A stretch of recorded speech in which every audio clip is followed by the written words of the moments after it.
Olá pessoal, aqui Micael Sousa, estou aqui com o António para falarmos do seu novo jogo. Tudo bem, António? Tudo bem.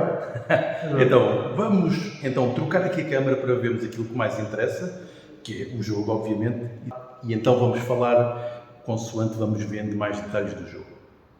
Então, já estamos aqui a ver o tabuleiro do jogo. Então, de um modo geral, qual é que dirias que é, por exemplo, um mecanismo base? Como é que começamos a jogar? Sem dúvida que o mecanismo base disto é Area Control. Um bocadinho o jogo está um bocadinho desenhado para quem tem aquela nostalgia dos Area Controls old school, não é? Ainda agora estivemos a jogar o Creta, quem se lembra desse jogo, um bocadinho nessa veia, mas com um toque moderno, ou seja, com uma execução já mais da escola moderna, podemos dizer assim, e com algumas inovações, sobretudo a nível do scoring, que introduzem aqui umas pequenas surpresas que a malta vai gostar de descobrir. Então, muito resumidamente, o jogo é competitivo, não é um cooperativo, é um competitivo, Area Control, em que cada jogador vai estar a tentar ganhar o favor dos 5 deuses romanos que temos aqui, portanto, começando pela, não é a Afrodite, é a Vênus, a Diana, o Neptuno, o Femo e, claro, o Júpiter.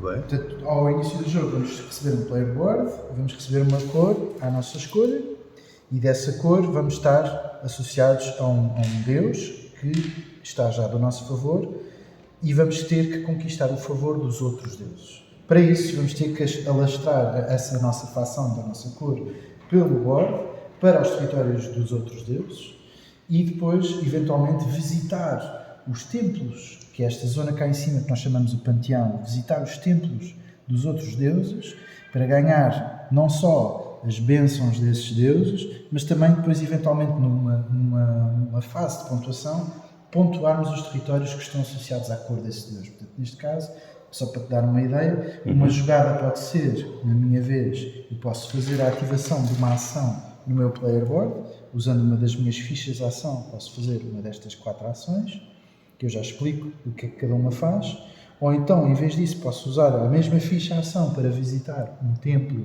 do panteão, que tem um slot vazio e que eu ainda não estou a visitar, ou então posso fazer a terceira opção, que é pontuar os templos que eu já estou a habitar. Então vou já dar aqui um exemplozinho rápido, eu faço aqui um zoomzinho. Imagina que nós estamos aqui a pontuar então estas duas cores. Imagina tu que temos aqui, se põe um meeple verde aqui. Esses meeples representam o quê? Os deuses? Estes meeples são, portanto, o nosso povo, os romanos, portanto, que estão associados a uma cor, mas os deuses têm o seu próprio avatar e já vou explicar que eles também vão entrar. Ou seja, são os seguidores daqueles deuses, será isso? São, no fundo, os nativos daquela região. Isto, no fundo, é uma abstração do mapa do Império Romano, mas estão associados a uma região do Império Romano que é nativa e que tem um culto àquele deus, mas que, no fundo, tu, como líder desta facção, desta tribo, estás com a ambição de reunir Roma. E, portanto, tematicamente, tu estás a conquistar o favor de todos os deuses, não só daqueles da tua terra natal, e estás a querer, no fundo, voltar à glória antiga do Império, um Império unificado. Ok, então imaginando aqui uma situaçãozinha de scoring. Eu estou a visitar precisamente os templos da Vênus e da Diana. Está difícil associar isto da Afrodite. E tenho lá uma fichazinha, portanto eu só estou elegível para pontuar estes deuses que eu estou a visitar, os outros não vou pontuar e também não posso pontuar o da minha cor. Portanto, mesmo que eu estivesse a visitar os templos amarelo, isto é sempre ignorado para efeitos de pontuação. Os territórios amarelos nunca me vão dar pontos, exatamente por aquilo que estava-te a explicar há bocado, já está do meu favor. Ok, olhando para os territórios verdes, existem 3 territórios por cada cor, aqui, aqui e aqui, os territórios verdes. Eu tenho maioria neste território e por ter maioria vou receber um ponto no score track. Portanto, vou ter a minha ficha cá no score track e avançar um ponto. E a trilha de cima é o favor dos deuses e estas trilhas aqui a roxo são os victory points. Já explico como é que tu transitas de uma para a outra. Portanto, recebo um ponto de favor por controlar num território de um deus da Diana que eu estou a visitar o templo dela, um ponto aqui, e depois aqui na Vênus tenho aqui um meeple que tem maioria, portanto não há mais, estou em maioria neste território, mas como tem uma ficha de harvest negativo, isso anula o meu ponto, dá um ponto negativo, portanto aqui passa a 0. No final da ronda, voltam os meus discos para mim, incluindo quaisquer discos que estejam no meu player board, faço um clean-up de tudo e os tokens de harvest vão flip para o lado oposto. Ou seja, isto passa a ser um território que não só vale 1, mas mais um do token vale 2 na prática. Mas os teus meeples no tabuleiro ficam? Os meus meeples são permanentes, não há forma nenhuma de remoção de meeples neste jogo. E existe uma forma de ataque, e eu agora aproveito, olha, faço já a transição para a explicação das ações. Existe uma forma de ataque que é a ação de espadas, há 3 ações: o ovo, as asas e a espada. A espada é o que nós chamamos o ataque, mas na verdade o ataque não é nada mais do que um empurrão. Portanto, quando tu fazes uma ação de ataque, tu simplesmente podes, num território onde tu tenhas meeples não precisas ter maioria, basta ter presente, podes empurrar, portanto, um meeple de outra cor para o outro lado. A versão depois há a versão melhorada destas ações, mas deixa-me só explicar-te as seguintes. A asa permite escolher um território da tua cor, onde tu tenhas, não é da tua cor, um território onde tu tenhas meeples e movê-los para adjacentes como bem entendes. Portanto, podes mover, separá-los, ou então podes mover todos para um só território, ou então só mover alguns, deixar alguns para trás, como entendes. E por fim, o ovo permite simplesmente ir buscar um meeple da reserva e colocá-lo num território onde já tens meeples da tua cor. Portanto, imaginando que posso juntar aqui aquele território roxo. Isto são as ações básicas, mas a versão melhorada das ações está associada às tais tokens de bênção, não sei se há bocado falei disso. Mas quando tu visitas um deus, imagina quando eu estou aqui a visitar a Vênus, eu vou receber imediatamente um tokenzinho da Vênus. Só posso ter um token de cada deus. Estes tokens ficam aqui de lado no meu player board e podem eventualmente ser usados numa jogada em que eu coloco a ficha, um action disc e depois coloco um token desse deus para fazer uma versão melhorada da ação. E isto, nada mais nada menos do que o abuso do próprio deus a aparecer e a pôr-se ao teu lado e a dizer, deixa-te, dou-te aqui uma mãozinha. Portanto, aqui neste caso, a Afrodite vai fazer uma intervenção, portanto isto é o ataque melhorado permite mover a própria deusa, neste caso, para um tabuleiro, para um território da própria deusa, e tu consegues perceber pelo board quais é que são estes territórios, e também pela cor. Pela cor também. Okay? E quando ela intervém, quando ela aparece no território, quem a invocou, neste caso fui eu, vai ficar protegido por ela e todos os outros vão ser expulsos para territórios adjacentes, como tu bem entenderes. Portanto, podes à mesma tirá-los todos para um só território ou distribuí-los como bem entenderes, e tu ficas com a deusa aqui a proteger-te. Enquanto ela cá estiver, ela vai fazer com que tu não possa existir nenhum meeple a ser movido para ali, nem pode ser colocado ali. Fica bloqueado. Quando é que ela sai? Boa pergunta.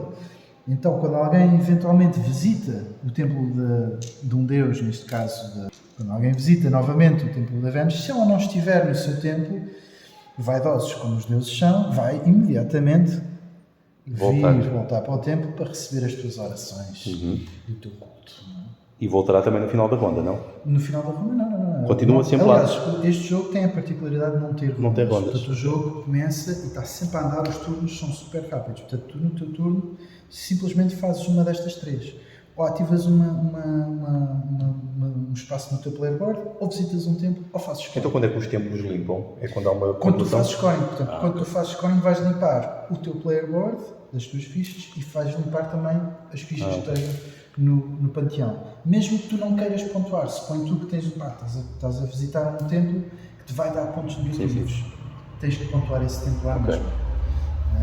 E esse scoring, então, liga-se então aqui à parte de baixo. Ok, e aí é que está a pequena inovação aqui do que eu estava a falar do scoring. Portanto, imagina tu, temos aqui uma situação que estamos a jogar a 3, não é?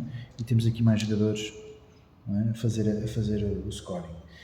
Eu estou a pontuar, eu estou em grande e vou fazer uma pontuação épica, vou pontuar uns 5 pontos absurdos e vou ultrapassar aqui o que eu chamo o checkpoint, o que se chama nas regras do checkpoint. O checkpoint é um momento em que quebra o jogo e vamos todos atribuir victory points. E aqui é onde tu decides a condição final do jogo. Okay? O jogo dura a totalidade desta score track. Portanto, quando o influence track alguém atinge o último spot do influence track, fazemos o último checkpoint e o jogo termina. Portanto, não há rondas, está sempre a correr os turnos até de repente haver este trigger final.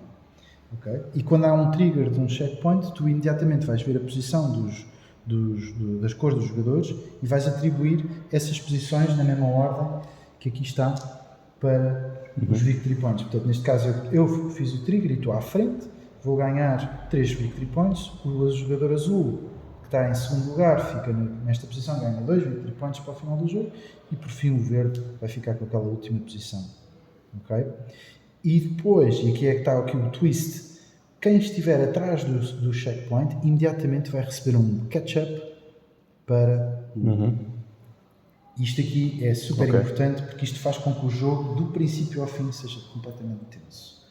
Nunca há um runaway leader, nunca há a possibilidade de haver aqui uma situação em que alguém, de repente, toma conta do jogo e ninguém consegue fazer nada. Portanto, o jogo, do princípio ao fim, é super tenso. Portanto, eu estou à frente, não há dúvida, estou a ganhar, mas aquela malta acabou de receber um boost brutal. Podem apanhar-me E facilmente. provavelmente estão numa posição porreira para eles próprios agora fazerem um scoring e avançarem uma batelada de pontos e eventualmente, se calhar, até fazer o trigger de um checkpoint seguinte e receberem mais pontos, porque os pontos vão aumentando, ou seja, o checkpoint seguinte já está a valer 4, 3 e 2 e o último checkpoint vale 8, 6, 4, 2. Portanto, isto já é muitos pontos. Além disso, durante o jogo vais ter os Objective Cards que vão acrescentar Influence Points na mesa. Portanto, para além dos Harvests, que há bocado estávamos a falar, que vão rodando, é que tens ainda a possibilidade de haver uns Objectives que vão sendo revelados. Portanto, no final do primeiro checkpoint, revelas mais um, no final deste checkpoint revelas o último. E estes, no fundo, são um conjunto de 8 Objectives que tu baralhas e selecionas 4 aleatoriamente para cada jogo, e isto dá-te aqui um replay value e dá-te uma opção alternativa também de ganhar mais influence points durante o jogo. Estou a falar de influence, é favor points dos deuses. E estas cartas aqui? Boa pergunta, porque isto é um Sazalar e o Sazalar gosta de cartas, e cartas para aumentar as tuas ações, ou seja, quando tu fazes a construção, imagina... E há aí umas construções também que ainda não... Exatamente. Falámos do ataque, mas agora falemos do crescimento. Quando nós fazemos esta ação, há bocado explicámos, pões um meeple no sítio onde já estejas. Mas se fizeres isso com um Deus do teu lado, não é? Com a Diana decide aparecer para te dar uma ajudinha no teu crescimento, a Diana vai-te, não se vai mais nada, construir um bruto templo num território dela. Não é? Portanto, imaginando, nós estamos aqui todos contentes aqui neste território da Diana e dizemos, a Diana anda cá a ajudar a pessoal e ela constrói um templo brutal. Quando isto acontece, imediatamente vou ali abaixo, às tais cartas que tu estavas a falar, e vou escolher uma. Vou escolher uma e vou, imagina, posso escolher aqui esta que tem um duplo ovo, e vou colocá-la num dos 4 slots à minha escolha, e permanentemente vai ficar aqui uma carta que me dá 2 ações. Portanto, sempre que eu fizer a ativação desta carta, faço 2 ações na ordem que eu quiser. E posso, inclusivamente, fazer o enhance de uma delas ou até mesmo das 2. Sendo que eu tenho que designar qual é a que está a ser enhance por qual deus. E quando estás a escolher uma ação, não podes escolher uma que já tenha uma peça por cima. Pronto, exato. Este aqui já está ativado. Mas tu, quando recebes uma carta, podes colocá-la neste sítio. O problema é que vai ficar ativada à mesma. Ok. Portanto, normalmente tu queres colocar a carta num sítio que ainda não tenhas ativado para depois a seguir fazer essa ativação. Muito bem. Okay? Estas cartas depois fazes refill e há sempre 4 disponíveis para selecionar. Okay? E isto no fundo vai-te duplicar a quantidade de coisas que tu fazes por turno. Ok. É aqui um resumo, um overview muito resumido, mas é isso. E então quando é que o jogo vai estar disponível? Ele já anda aí a passear, se não estou em erro, mas o lançamento oficial é portanto, outubro, lá estaremos a apresentar isto até a voz ficar boa. E vai ser isso. Ou seja, se calhar aqui em Portugal ainda vamos conseguir ter acesso ao jogo antes, não é? Aqui em Portugal eu acho que o jogo é capaz de já ter umas cópias a caminho, mas não te querem nos ir em erro. Mas sim, nos locais do costume, FNAC e afins, vai haver certamente cópias deste jogo para a malta agarrar. Muito bem, vamos aguardar então com curiosidade. Aqui um jogo que realmente é como dizes, parece e faz lembrar aqui os antigos Area Controls, aqui com mais... É old school, new school. Aqui com mais, se calhar, uns catalisadores e uns asteroides aqui, uns steroids. Estamos a falar de 60 minutinhos, 4 jogadores, 60 minutinhos, sem falhar. Muito bem. Pronto, aguardamos com curiosidade e pelo jogo depois final, para depois podermos explorá-lo com mais detalhes quando ele estiver disponível para toda a gente. Então vá, obrigado. Obrigado. Adeus.